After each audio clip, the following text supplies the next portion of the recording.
An Alabama woman who left the country to join ISIS in Syria will not be allowed back to the country. The U.S. State Department released a statement Wednesday saying that Hoda Muthana is no longer a U.S. citizen. Washington correspondent Petrimoulx reports on the latest, including why her attorney thinks she should be allowed to return.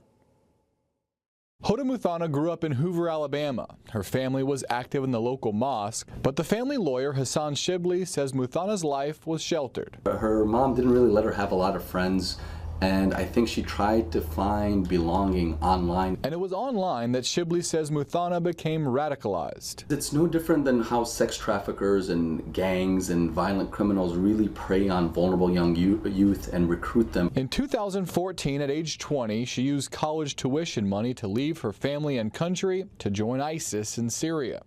5 years later, Muthana sits in a squalid Syrian refugee camp with her 18-month-old son. Shibli is trying to bring them back to America. Pompeo released a statement. But this week, Secretary of State Mike Pompeo struck a major blow to that effort, saying Muthana is not a U.S. citizen and will not be admitted into the United States. The State Department says Muthana's father was a foreign diplomat from Yemen when she was born in the U.S., exempting her from automatic citizenship. Muthana's family says the diplomatic service had ended before she was born. But they don't dispute Muthana's previous extremism. On Twitter, she had promised to burn her passport and called for terrorist attacks on Americans. Don Bremer is a former naval intelligence officer. She completely committed treason and conspiracy. People like to play the victim, especially when you're trying to ask for forgiveness. She's not asking for a get out of jail free card.